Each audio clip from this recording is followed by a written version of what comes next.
It's not as bad as my Nissan, that's for sure. Bit brownie in it, really, to be fair.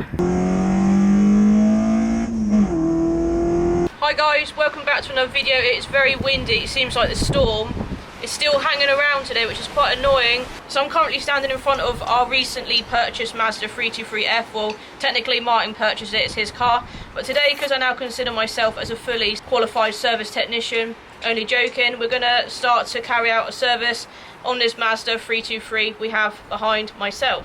So we do want to do a full service on this car, but because the weather is really windy today, we might just get away with doing the plugs and the filter. We'll see how we go. So let's go and have a look at the area of the spark plugs, and let's start doing the spark plugs, I suppose. Yeah, we'll start from there.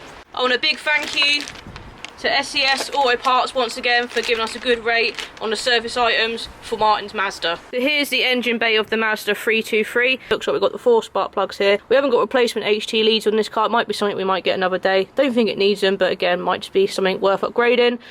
So I guess let's get the HT leads up, see what the spark plug situation is like, and go from there. So Martin, rightly so, is saying let's do 1 spark plug at a time. That's actually some advice someone commented when I did my Nissan 100NX spark plugs. I took all 4 HT leads off and took all the spark plugs out at once. But today we're going to do it 1 at a time. I have borrowed some tools from my dad this time, so he's given me this spark plug attachment tool. Basically it's the same as what I use, but it's got a bit of rubber to actually grip onto the spark plug. Because when I did the spark plugs on my Nissan 100NX, I was just dropping them in so I can pop them in carefully, and it'll hopefully grip the spark plug to pull it out. Again, last time on my Nissan 100NX, I was using HT leads to get them out, so we've got the right tools this time. Again, we're learning. Right, so Martin's doing it all today. I am camera girl. Oh, there you go, that's fine. Spark plug should now grip onto that attachment on the end, and it should actually come out this time. And just bear in mind, again, Martin is far from a mechanic, just like I am. And there we go, that is actually gripped onto the end of the spark plug like we had thought it would. Bit brownie in it, really, to be fair. Bit mucky.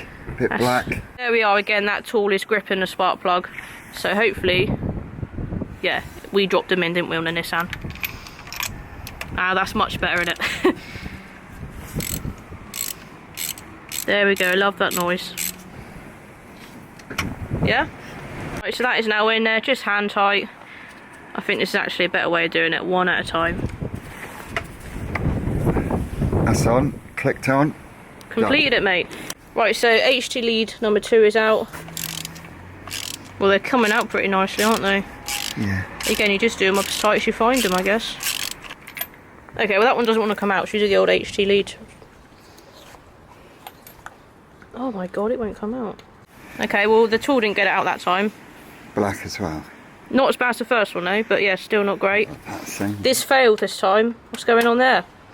So, spark plug number 2 is out. He's in there.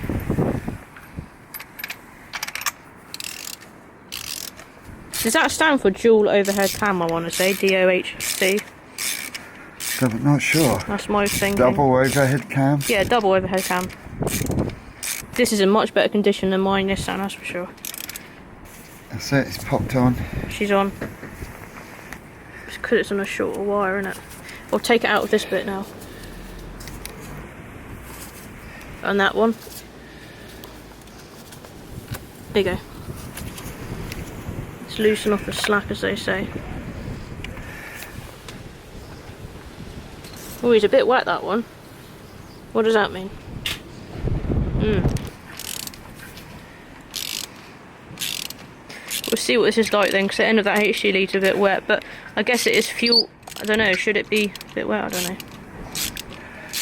Well, it's not as bad as my Nissan, that's for sure. If you got it, take the spark plug. Got it?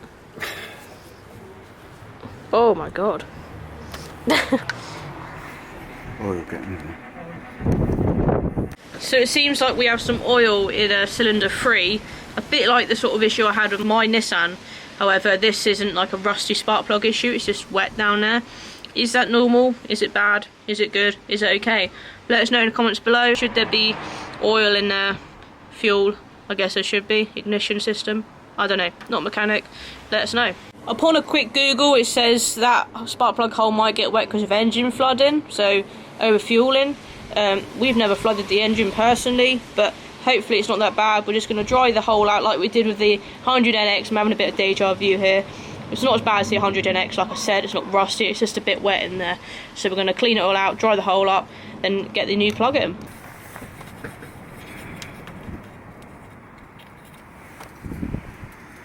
Picking bits off in it. Okay, so Martin's just dried off this.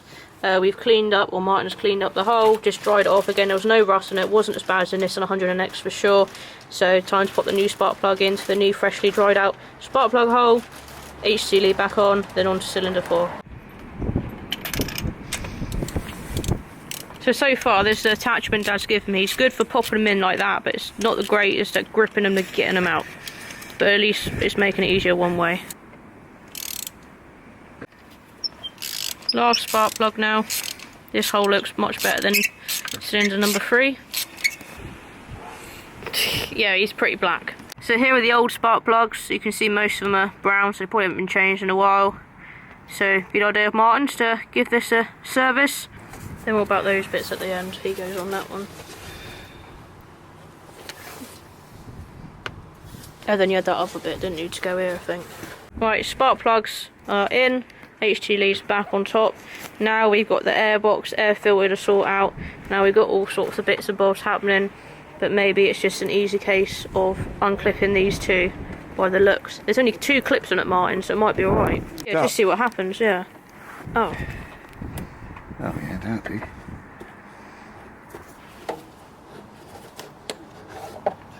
Oh. That's alright. Yeah, not too bad, is it, to be fair? Right, freshies in there. That's in, I think. All good. And a big thanks to SES Auto Parts once again for supplying us with some quality service items. So that's it for today's video. I hope the wind noise hasn't affected the sound of this video too much. So basically today I haven't really done much of the work to the car myself. Martin's been doing it, so it seems like what my dad is teaching me, I'm then learning it and I'm passing it on to Martin. And again, Martin is far from a mechanic as well. Again, it's more of a confidence thing from me to give stuff a go and for Martin to give stuff a go. So I'm proud of Martin for giving stuff a go.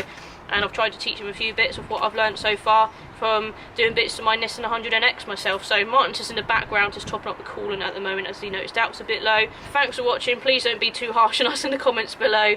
Again, we're just giving stuff a try.